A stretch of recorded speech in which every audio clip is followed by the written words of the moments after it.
So I grew up in Colorado and I've never experienced this thing called altitude, but I hear a lot of you guys come up here and you get absolutely wrecked from altitude sickness, which I believe is a myth.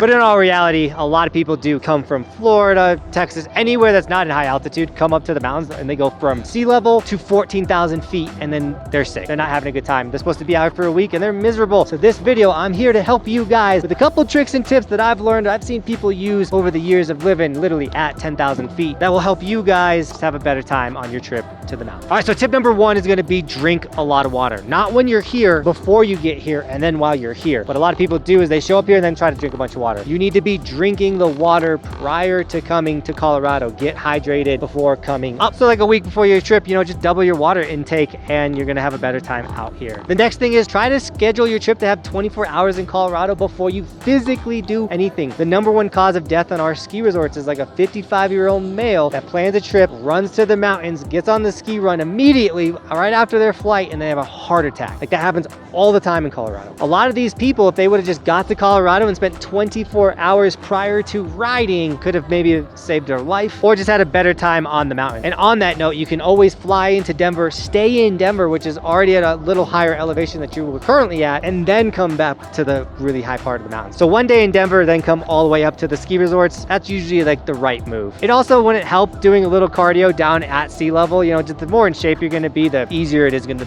be to breathe in general. So working out a little bit, you know, kind of being in shape, that can always help. It can help as much as grabbing an evolution sticker. Those things help with altitude sickness all the time, I promise you. Obviously that was a joke, and I also used to think these were jokes, but I've seen so many people use them and they say it helps. But those canned airs that you can get at gas stations and grocery stores that you put over your mouth and it just gives you a little bit extra air, I heard those things work. I personally never used it. Once again, I don't struggle with altitude. I was born in the mountains. But there's also a lot of oxygen bars up here as well. So, you know, maybe if you're like struggling with the breathing, whatever, stick one of those canned airs up to your mouth, go to an oxygen bar. That type of stuff might help you. I gotta be honest, guys, I actually wasn't born in the mountains. I lied to you. But what I'm not gonna lie to you about is slow is fast and fast is slow. Don't move too fast up here. You know, there's a good chance that you're gonna be struggling either learning how to snowboard or figuring it out. Whatever you're doing, just move at a slower pace when you first get up here. You don't have to rush. You know, you don't have to rush to unload the car. You don't have to run to the chairlifts. Just go a slower pace. If you fell down riding, you'll get up a little slower than you normally would. Don't overexert yourself. You know, you're gonna be losing your breath if you're running around up here, hiking up a mountain, things like that. You know, if you're just going a normal pace, a slower pace, taking it all in and enjoying it, that's gonna help you just not get short of breath and then be like, oh man, I'm losing it.